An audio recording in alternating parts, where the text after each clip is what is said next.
I think it's about time, but also I'm surprised. I'm not surprised. No, that's a lie. I'm not surprised at all. Xabi Alonso out. Xabi Alonso has officially resigned. Okay, so he wasn't fired. He resigned. Who knows what that means? Because it could have been that Florentino came up to him and was like, "Yo, we're firing you, but in order to not ruin your reputation or your image, we can make it so that you resign." Probably that's what happened. I'm gonna be guessing. Let's break it down, man. I think there's a few ways to break this down. So to begin with, it was strange when Ancelotti left. I think Ancelotti was the reason why this team was any good with the players they had.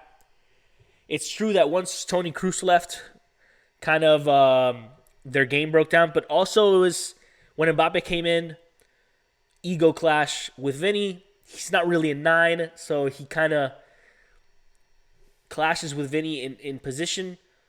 You add to that Rodrigo also, but I just don't understand why they would have gotten rid of Ancelotti. Whatever. They did it. I think it was I think ultimately it was a decision by Florentino, who wanted Xabi Alonso, who was the hottest coach because of what he was doing at Leverkusen, aka never losing. Great, great victories, undefeated Bundesliga, which is historical. They almost got the treble. They were this type of team that no matter if they were losing, they'll always come back and win it. And I think it resonated with Florentino, and he said, what better than to promote Real Madrid mentality than to get our very own Real Madrid player. Now, if we really look back at it, he is a Real Sociedad player who later on goes to Real Madrid, wins that Champions League with Ancelotti, that first one, and then he gets shipped off to Bayern Munich in exchange for Toni Kroos, if I'm not mistaken.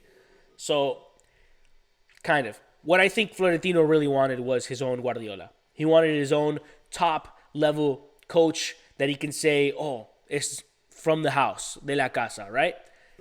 Even though he really isn't. He's not from La Fábrica or anything like that. Similar to Guardiola, Luis Enrique, Arteta. If you want, you could say Mourinho, although, Real Madrid fans, they claim Mourinho. But still, I think that's what Florentino wanted. I think he wanted a coach that had the identity of Real Madrid. And that's arguable, like I said, but whatever. And I think also it was about the playing style. Yeah, Real Madrid was winning, but they were winning kind of playing, not anti-football, but like underdog football. Low block defense, counter-attacking, kick and rush. And I think what Florentino wanted for the team was to be a respected football powerhouse, not only with names and finding ways to win, but also dominating the way Barcelona dominates when they are good. And I think it's that Barca does have an identity, and Madrid doesn't really have a playing identity. They have more of a buying and winning identity. And I think that struck a nerve, and you could tell because Florentino is on a rampage with the whole Negreira thing. So I think it was a touch of that. It was finding a new identity for this Real Madrid, for the Real Madrid of the future. Now we got to talk about Xabi Alonso, because he comes in and right off the bat, it's looking good. Oh, we have a transformed team. He's bringing guys from the academy, Gonzalo Garcia, stuff like that. And in the Club World Cup, it was going pretty well until they faced PSG, and then they got destroyed. They got bounced out of that competition. And then it was about, okay, but we're still under construction, and I'm getting to know the players, and we didn't have Kylian Mbappe, etc., etc. But sure enough, when La Liga starts, yeah, his team is playing well. They're winning games, which is important, but the style is not exactly formed yet. But slowly they start getting into it, and then all of a sudden, things take a turn. Start dropping points. He starts losing players in the sense of not only injury, but also losing their belief, losing their respect. I think Vinny is a huge example of that, where Vinny kind of lost respect for Xabi Alonso very early on in the season. And sure enough, it leads us to this. But what I want to ask is a question. Was Xabi Alonso ready for this job? Like, yeah, he wanted it. and I think he agreed that he might not even have been ready for this job, but he couldn't waste the opportunity. But was he ready? I don't know. He enters a dysfunctional team that had, like I said, had won everything or almost everything. But with the addition of one player, who was Mbappe, and probably the loss of a couple players, Kroos, Modric, who I think, formed part of one of the greatest midfielders of all of football. And they kind of lost all their identity of playmaking, their midfield control, the quality in that team, and the experience in that team. Let's be real. So I think that he comes into a team that doesn't really have a midfield, a functioning midfield. And he's the type of player who needs a functioning midfield to play his style of game.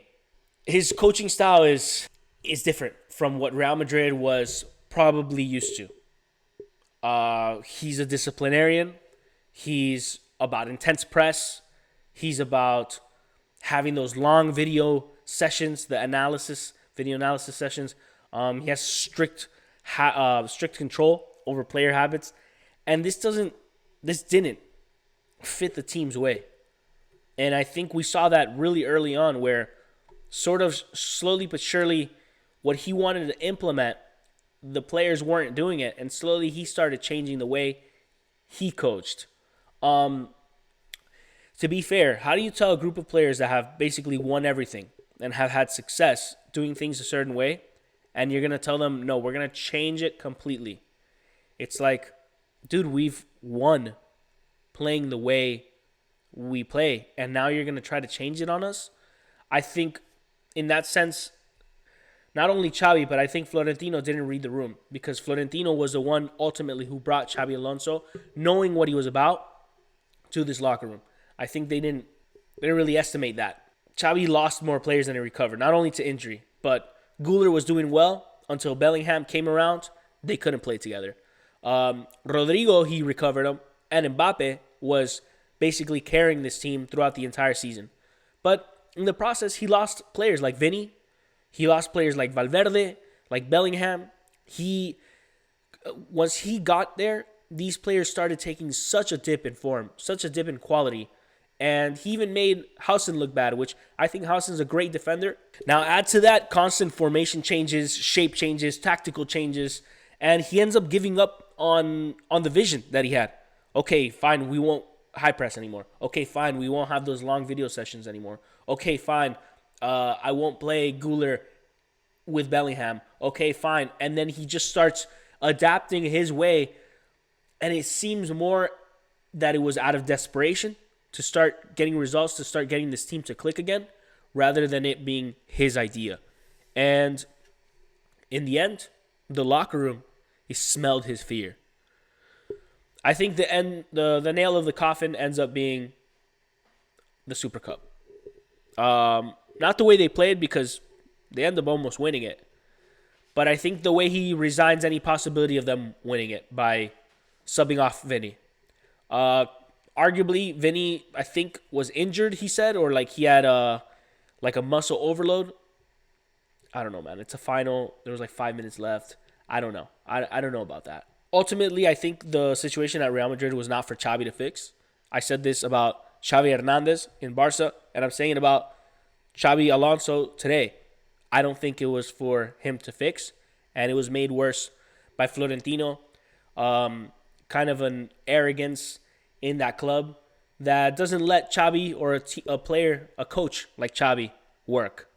Ultimately, he was not ready for a locker room full of egos, and it's not his style. I think he's more of a humble coach for a humble team that wants to work hard, that wants to do things his way, and he takes complete control. And this team wasn't like that. This team already has an identity, and I think you have to fit them with an identity that is similar to theirs. So with that being said, who are his possible replacements? Well, they talk about Arbeloa, who is the academy coach in Real Madrid. Unproven. We don't know. We don't know if he can manage the locker room like this, full of egos. We don't know that. We have Zidane, who we do know can manage a locker room full of egos. But his eyes are set on the national team, the French national team, after this World Cup.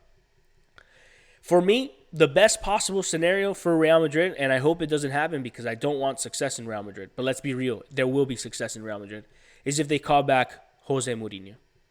Jose Mourinho, the only thing that would stop Mourinho from making this team great is an ego clash with either Florentino Perez, which has happened before, or with the players, which is possible that can happen.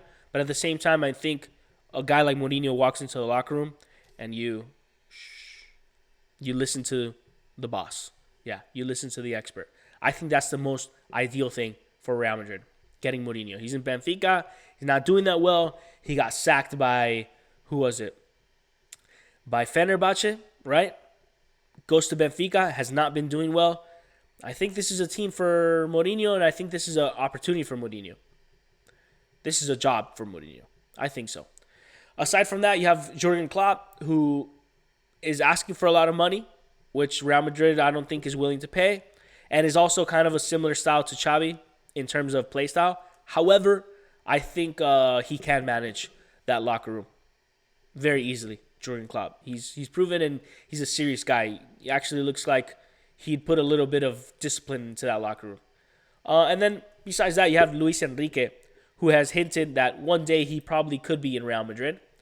And on top of that, he said that if I go to Real Madrid, I'll bring Vitinha with me, which is something that Real Madrid has been known to really want.